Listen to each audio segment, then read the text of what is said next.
Bom, o frango dobrou de preço, a carne subiu mais de 50%, o açúcar multiplicou por quase 3 vezes e até o nosso querido arroz branco disparou de preço. Se você também sofreu com esse tanto de aumento de preço na hora de colocar comida na tua mesa, você é mais um que está aí sofrendo com o drama da inflação. Em 2020, o IPCA, que é o índice que a gente usa para medir a inflação aqui do nosso país, subiu 4,52%, o que já está ali acima da meta que é projetada pelo nosso Banco Central. Só que a grande surpresa veio de fato em 2021, quando esse índice disparou para mais de 10% ao ano, quando o máximo que ele deveria ter ficado é ali na casa de 6%, estourando já.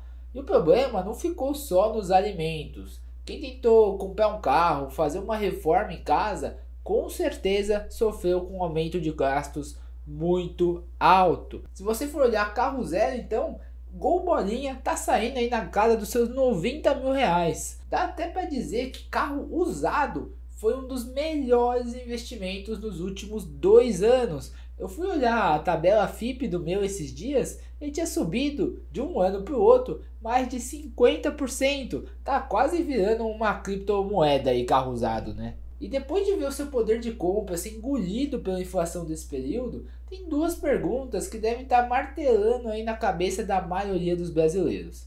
A primeira, será que essa inflação não vai embora? E a segunda, como eu faço para me proteger dela, para não deixar o meu dinheiro, o meu patrimônio ser devorado pela inflação? Eu gravei esse vídeo justamente para te ajudar a chegar em uma resposta para essas duas questões. Então vamos lá para a primeira delas. Será que essa inflação alta veio para ficar? A gente vai ter que reaprender, né? Dado que a gente é brasileiro, a gente já passou por períodos bem piores do que esse de hiperinflação, onde você recebia seu salário e tinha que gastar tudo no mesmo dia, correr para o mercado, porque no outro dia você já não ia conseguir comprar o mesmo tanto de coisa, né? A inflação era muito alta de um dia para o outro. Claro que isso daí ficou no passado, mas será que agora a gente vai ter um novo período de inflação mais alto, onde a gente vai ter que aprender a conviver com esse negócio de novo? Bom, para responder essa pergunta, primeiro é preciso que a gente entenda quais foram os fatores, quais foram os motivos, né, que fizeram que a gente tivesse um reajuste de preços tão grande assim. E para isso a gente vai precisar voltar lá para o ano de 2020.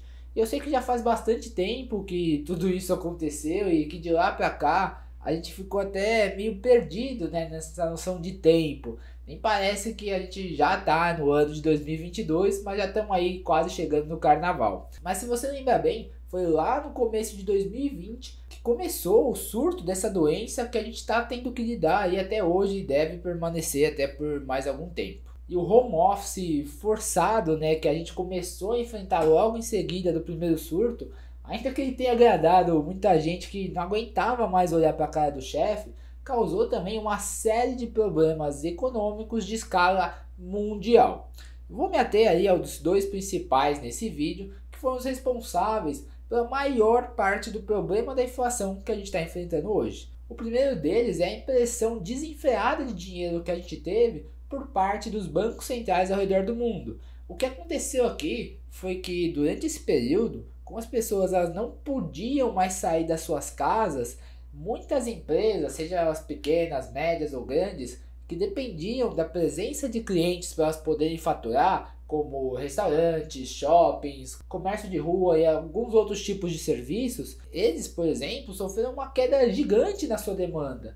E aí, se a demanda cai, né, consequentemente, o faturamento dessas empresas caiu também.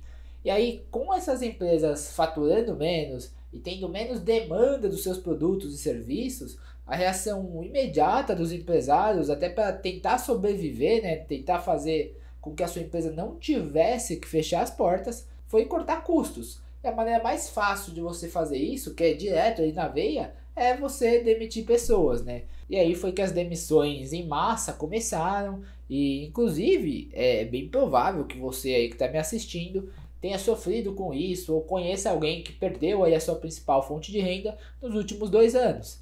E isso acaba criando uma bola de neve, né? Você pensa, as empresas faturam menos, aí elas demitem as pessoas. Aí a gente vai ter mais pessoas sem renda e que vão precisar apertar as contas e aí vão ter que consumir menos. Então o consumo como um todo cai. Logo, se o consumo cai, as empresas vão faturar ainda menos. Aí você fica nesse círculo vicioso aqui, né? E assim por diante. E aí tá bom, beleza, até aqui a gente tá falando que na teoria a gente deveria ter tido um efeito baixista na inflação. Se eu tenho menos consumo, eu vou ter menos impacto nos preços, né? Lembra da lei da oferta e demanda? Se eu tenho menos demanda e a mesma oferta, os preços tendem a cair. E essa teoria estaria correta, se aplicaria aqui, se não fosse por um pequeno detalhe, né? Como muita gente perdeu a sua renda, o que aconteceu foi que diversas pessoas não tinham nenhuma reserva de dinheiro para se manter, né? Daí a importância da tal reserva de emergência que muitas pessoas que falam sobre dinheiro, sobre finanças aqui no próprio YouTube sempre estão martelando, porque de fato é muito importante. Aconteceu que as pessoas que não estavam preparadas para esse momento não tinham nem dinheiro para pagar as contas de casa, para botar comida na mesa. Então o que grande parte dos governos ao redor do mundo começaram a fazer foi ligar aí as suas grandes impressoras de dinheiro. E com isso algumas quantias pornográficas de dinheiro começaram a ser injetadas nas economias ao redor do mundo. Então, só para dar alguns exemplos, só o Brasil injetou mais de R$ 1 trilhão em auxílios, linhas de crédito e outras medidas para ajudar aí a conter o enfrentamento dessa crise. Os Estados Unidos, então, aí nem se fala, né? O negócio fica realmente absurdo. Eles gastaram mais de 13 trilhões de dólares. Se a gente for somar os gastos relacionados diretamente aí com a doença, mais o aumento do balanço do Fed, que é o Banco Central dos Estados Unidos, né, que comprou aí quase 5 trilhões de dólares em títulos no mercado para impedir que muitas empresas e muitos investidores quebrassem também. Então você vê o nível de gasto, né, o nível de dinheiro que foi injetado na economia como se fosse um anabolizante, né, de quem quer ficar forte mais rápido. E aí, num primeiro momento, o que aconteceu foi que as pessoas principalmente começaram a gastar esse dinheiro com alimentos e para pagar as contas aí do dia a dia. Só que aí, como a gente ainda tinha o problema do distanciamento social, tinha os frequentes lockdowns, que ninguém podia sair na rua, a gente começou a ter um certo problema, que foram alguns gargalos na produção mundial de algumas coisas importantes. Você pode ver, por exemplo, o próprio preço dos carros, que eu comentei mais cedo, ele foi muito impactado por uma crise na cadeia de produção de semicondutores. Não vou me alongar aqui, porque aí já fica um assunto um pouco mais técnico, mas só para você ver como que uma coisa que é focada nessa semicondutores, a produção é bem focada lá na Singapura, lá no leste asiático, acabou impactando o preço dos carros no mundo inteiro. Então a consequência aqui foi que agora a demanda começou a aumentar, porque as pessoas estavam com mais dinheiro, né, estavam recebendo dinheiro dos governos, e a oferta ela não conseguiu se manter nos mesmos níveis, né? A gente tinha fábricas que não podiam operar 100% de capacidade por conta do distanciamento social, a gente começou a ter esses gargalos de produção,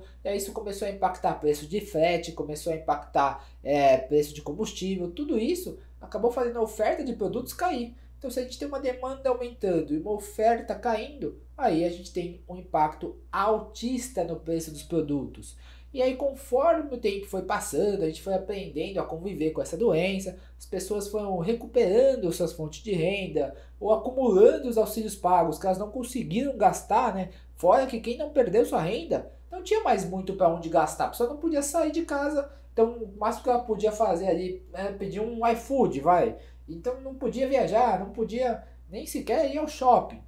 Sobra dinheiro, né? As maiores fontes de gasto das pessoas acabaram que foram suprimidas delas, né? Foram tiradas delas. Então muita gente acabou acumulando uma poupança involuntária. Então, de novo, a gente cada vez mais começou a ter uma demanda maior aqui, né? Foi sobrando dinheiro para ter menos produtos, porque a gente ainda estava com esses problemas na cadeia de produção de muitas coisas. Então, pela lei da oferta e demanda que a gente já viu aqui, agora está invertida, né? Agora a gente tem menos oferta e mais demanda, preço vai lá para cima. Soma isso, por exemplo, aqui no Brasil, as condições climáticas que começaram a piorar o cenário, né? Lembra daquele aquecimento global que você aprendeu na escola? Pois é, o bicho está pegando e a gente teve alguns problemas aqui no Brasil, né? A gente teve geadas que atrapalharam a produção de café, se eu não me engano, de soja, milho. Isso acaba fazendo com que o preço dessas commodities também suba. E aí se sobe lá o preço da matéria-prima, acaba que isso impacta na cadeia como um todo e vem bater aqui na gente, né, no consumidor final. Então muitos alimentos dispararam também. Outro problema que vieram com isso, agora para se não bastasse, né, tem conflitos geopolíticos, como esse que você deve estar acompanhando agora entre Rússia e Ucrânia. Então com isso acaba que essas confusões lá fazem o preço do petróleo subir bastante. E aí, porque a nossa gasolina, que por exemplo, é baseada, é cotada, e não só nossa, né, provavelmente do mundo todo deveria ser assim, se não é, por paridade de preços com o petróleo internacional, petróleo sobe lá fora em dólares, nossa gasolina aqui no posto sobe também. Mais uma coisa que a gente teve no passado, crise hídrica aqui no Brasil. Então a conta de luz foi lá no teto também, né? A minha aqui em casa acho que dobrou praticamente. Aquela tal de bandeira vermelha, teve a bandeira roxa, a bandeira azul, preto, sei lá que cor que é, a bandeira arco-íris. O fato é que o negócio ficou muito caro. Então, mais uma coisa impactando aqui a conta das pessoas. E tudo isso, você soma todo esse negócio, coloca num saquinho e se chama isso de inflação, né? Todos esses fatores contribuíram para a gente ter um aumento de preços. E beleza, esse foi o cenário dos últimos 2 anos. Tentei passar de uma maneira resumida, mais completa, e fato é que, especialmente em 2021, a gente sofreu bastante, mas fechamos essa porta. Vamos olhar daqui para frente, né? Em 2022, será que a gente vai continuar com esse problema de inflação ou será que ela finalmente vai ceder, né? Vai diminuir? E se ela continuar, como que você pode se proteger disso e impedir que ela acabe roubando aí todo o seu poder de compra, acabe consumindo o seu dinheiro? A gente já entendeu que 2021 foi o pior ano, mas olhamos aqui mais para o Brasil e Estados Unidos. Vamos olhar um pouquinho mais abrangente, né? Olha aqui os países do G20, né? Os 20 países mais ricos do mundo. E aqui eu vou destacar de novo Brasil e Estados Unidos. Brasil porque a gente mora aqui, Estados Unidos porque acaba sendo o país mais importante do mundo. Estados Unidos tem uma meta de inflação de 2% ao ano. Bateram 7,5%. Para você ver que a inflação não foi só aqui no Brasil. A gente tem uma meta de inflação aí de 4%, com teto ali, estava perto de 5,5%, 6%. Inflação passou de 10%. E aí o negócio começa a ficar desesperador, né? Você vê vários outros países do mundo sofrendo com isso e acaba que você tem um problema de inflação global. O que acontece, reflexo direto disso? Os bancos centrais de cada país, eles têm como principal objetivo controlar a inflação. E qual que é o instrumento mais comum para você controlar a inflação? A taxa de juros, que resumidamente é o custo do dinheiro de um país. Então, quando a inflação sobe muito, o Banco Central vai lá e sobe a taxa de juros, porque assim você deixa o dinheiro mais caro. Com o dinheiro mais caro, você desestimula as pessoas a consumirem e você acaba, por consequência, controlando a inflação, né? Então, de novo, inflação subiu, eu subo a taxa de juros, com isso o dinheiro fica mais caro, eu diminuo o meu consumo, eu diminuo a inflação. Então, esse processo, se você olhar para o ano passado e para agora o que está acontecendo, ele já começou aqui no Brasil e está começando de uma maneira mais intensa em alguns outros países, como o próprio Estados Unidos. Quando você olha aqui para o Brasil, a nossa taxa Selic, que é a nossa taxa básica de juros, o custo do dinheiro aqui no Brasil, saiu de 2%, hoje está em 10,75%, e expectativas de mercado já enxergam essa Selic aí na casa de 12% em meados de março a maio, de acordo com as próximas reuniões do Copom, né, que é o Comitê de Política Monetária do Banco Central. E quando a gente olha para os nossos vizinhos do norte, né, os americanos, o juro deles, que estava em 0%, deve chegar no final de 2022, de acordo com o que dizem as expectativas de mercado, na casa de 2% ao ano. Claro que ainda vai ser uma diferença muito grande para a nossa taxa de juros, mas isso acaba impactando o mercado de uma maneira global, né? Porque esse é o ativo mais seguro do mundo. Que, se você não sabia, não é o ouro, é na verdade o título público do governo norte-americano, né? Porque ali você é assumido pelo mercado como um todo, por investidores globais, que ali o risco é zero, você ainda recebe uns juros por isso, acaba que quando sobe os juros lá, você impacta todo o resto dos ativos, todo o resto do mundo, principalmente os ativos de risco que dependem mais de financiamento longo, como por exemplo, empresas de tecnologia e criptomoedas. Mas voltando aqui para o Brasil, né?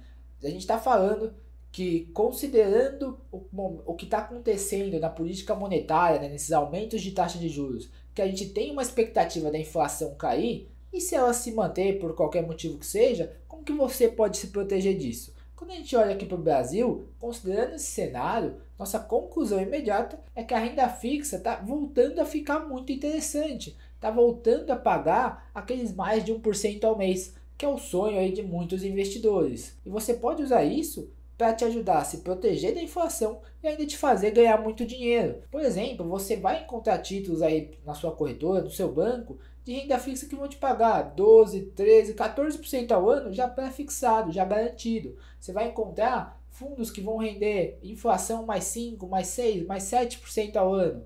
Isso também renda fixa, né, com baixíssimo risco. Mas o ponto que eu quero destacar aqui para você, que talvez ainda não seja tão familiarizado com investimento em renda fixa, é que ainda que ela possa ser maravilhosa, né, de fato, vai ser bem segura, pode te dar um rendimento alto quando a taxa de juros está alta, se der problema na renda fixa, não é que igual minha ação caiu 5, 10%. Se der problema na renda fixa, você perde tudo. E aí, para você entender isso, vamos relembrar o conceito de renda fixa para garantir que vai ficar claro. O que é um investimento de renda fixa? É uma dívida, é um empréstimo. Você está emprestando dinheiro para alguém e esse alguém vai te pagar de volta daqui a algum tempo com os juros, né? Você vai receber esses juros, essa é a sua rentabilidade.